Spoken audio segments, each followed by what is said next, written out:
Salut, c'est Guillaume. Je vous propose de découvrir un extrait du prochain épisode d'Aventure épique.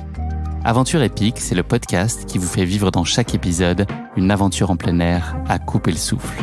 Je vous donne rendez-vous un jeudi sur 2 pour découvrir un nouvel épisode et vivre une aventure qui va vous tenir en haleine, vous émouvoir et vous inspirer. Mais avant ça, place à un extrait de notre prochain épisode. Bonne écoute. Alors, je ressens la peur avant de partir. Quand je vais en montagne, par exemple, j'ai peur de l'avalanche parce que c'est assez imprévisible. Hein. Donc tu y penses à chaque fois? Ouais, à chaque fois. Je sais que je peux ne pas rentrer. Et là, c'était la peur de l'ours parce que y a pas mal d'ours au Spitzberg et je savais que nous sur nos skis, on n'est rien face à un ours qui a faim ou un ours qui va protéger ses petits, etc. Donc j'en faisais vraiment des cauchemars avant de partir.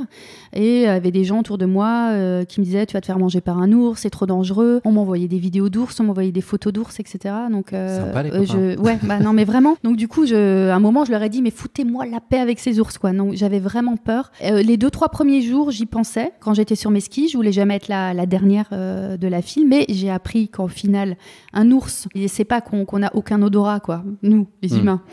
Donc en fait, un ours, il va toujours attaquer face au vent.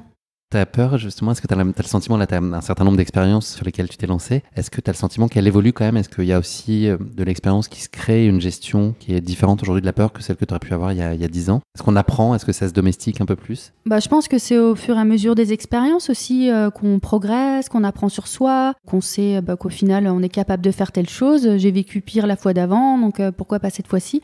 Ouais, tout à fait.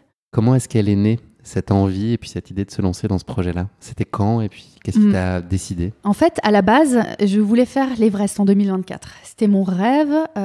C'est comme ça que j'ai commencé la montagne. Tu vois, j'ai vraiment commencé à m'intéresser à la montagne, etc. pour gravir l'Everest. C'est pour ça que j'ai commencé par Kilimanjaro, juste pour voir si j'avais peut-être des capacités physiologiques pour aller au-dessus de 5000. Ensuite, la Concagua pour aller peut-être au-dessus de 7000, etc. Après, j'ai fait des choses j'ai essayé, plus techniques, etc. Toujours dans ce projet-là. Mais voilà, en commençant à fréquenter le milieu, Mike, il a aussi énormément contribué. Je vis avec un puriste qui ne supporte pas l'idée de tricher. Pour lui, utiliser de l'oxygène, c'est tricher, etc. Et c'est vrai qu'il m'a beaucoup ouvert les yeux. Quand on voit l'Everest aujourd'hui, la queue leu-leu, ce monde, les images des camps supérieurs où il y a énormément de déchets, les gens qui laissent leurs bouteilles d'oxygène, clairement, j'imagine... ça doit être énorme de redescendre toutes ces bouteilles d'oxygène. J'imagine en fait que c'est pas possible, tu vois. Donc je me suis dit ce sera peut-être pas ça au final. Est-ce que j'ai finalement envie de contribuer à ça? Non. Ou alors peut-être je m'étais dit j'attendrais que le côté chinois, le côté tibétain, le côté nord réouvre avec peut-être moins de monde, etc. Et encore je pense que je suis toujours pas prête. Tu vois, Limlung j'ai pas réussi, donc je pense que cette montagne je veux la mériter. Et je pense qu'un rêve peut aussi évoluer. Et j'ai le temps en fait de faire l'Everest. Si je veux le faire à 60 ans, je peux le faire à 60 ans, tu vois. Du coup avec l'oxygène, parce que je sais que j'ai pas les capacités pour aller sur l'Everest sans oxygène.